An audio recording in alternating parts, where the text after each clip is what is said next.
welcome to the Deep Dive. Today, we're jumping into something pretty out there, a hypothetical.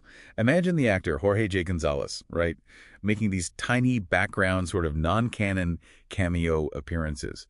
First, maybe he's like a Superman figure just for a second in an Avengers movie, an MCU film. And then he pops up again, but as someone totally different in DC's The Dark Knight Rises. Sounds kind of nuts, doesn't it? It really does sound wild. But that's what makes it interesting. Our mission today really is to unpack how something seemingly so small, these little Easter eggs, could actually have, well, huge positive effects. Huge effects, okay. Yeah, I mean, we're talking about potentially blowing up fan engagement in new ways, opening doors for creators, maybe even shaking up the whole industry, all from this tiny link between Marvel and DC who've always been separate. Okay, so let's break this down. If we're imagining this Gonzalez cameo thing, Right. what is it exactly? It's not like suddenly Marvel and DC are one big universe, is it? No, definitely not. That's key. What we're talking about is a crossover. Think Freddy versus Jason. It's temporary. It's often not really canon in the grand scheme of things. Right. Elements from different worlds just sort of bump into each other briefly. It's not a permanent shared universe like, the MCU itself or Tolkien's world. Gotcha. And the beauty of doing it as just an Easter egg like this, it's low risk, but potentially really high reward. You get to experiment, give the fans something cool without needing this massive, complicated plan for integrating whole multiverses.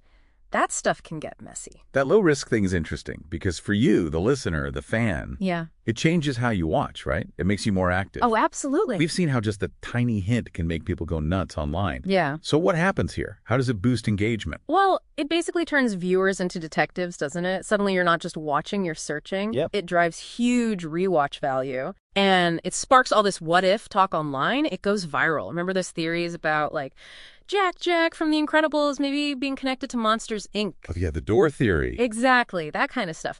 Fans love finding those little threads, debating them. This gives them something really juicy to chew on for both Marvel and DC. But, crucially, without messing up the official stories. Spotting it feels like a win. So the fans are having a field day. What about the people making the movies? The writers, the directors, this actor Gonzalez? Yeah. You said he becomes a kind of living meta-narrative device. What's that mean? Yeah, it's fascinating. His presence itself becomes commentary. It's like the filmmakers giving a little nod, a wink, acknowledging how wild it is that these worlds are even brushing shoulders. And for the creators, it's the ultimate what if. It subtly pushes them to think, okay, how could these very different tones, Marvel's generally lighter touch versus DC's often darker feel, how could they even briefly coexist? And artistically, it's powerful. You have one actor who embodies, say, the hope and power of Superman, and someone fitting into Batman's world of justice and, human grit. He's like a symbolic bridge between these huge ideas. And the casting itself. Choosing someone unexpected, maybe keeping it secret, that creates its own buzz, doesn't it? It can really flip expectations. Absolutely. Think about Matt Damon suddenly showing up in Interstellar. Total surprise, right? Yeah. And it raises another point. What if Gonzalez, he's a big guy, imposing, but maybe not the typical superhero chiseled look?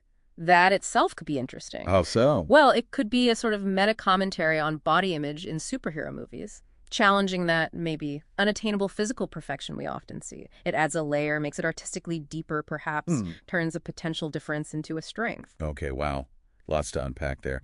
Finally, let's hit the big picture. The industry stuff, the money. This sounds groundbreaking. It really could be. I mean, just the sheer novelty of any link between Marvel and DC, even just the subtle cameo thing, would create enormous public interest. You think so? Oh, definitely. That translates to buzz, which likely boosts ticket sales, attracts investors. It strengthens loyalty for both brands, surprisingly. But maybe the biggest thing, it sets a precedent, a huge one. It shows that maybe these big studios can collaborate, even in small ways, that breaking down those old walls, those corporate silos, can actually work commercially if the story is compelling and it pleases the audience. So yeah, these hypothetical Gonzalez cameos are more than just fun Easter eggs. They could actually be a catalyst, pushing movies forward creatively, getting fans involved like never before, and maybe, just maybe, changing how the whole business thinks about working together. Right. So thinking about that, the huge ripple effect from just one tiny, clever Easter egg. It really makes you wonder, doesn't it? What could this mean for the future of blockbusters? What kind of bold, maybe barrier-breaking stories could we get if studios really lean into these kinds of new possibilities? Something for you to think about.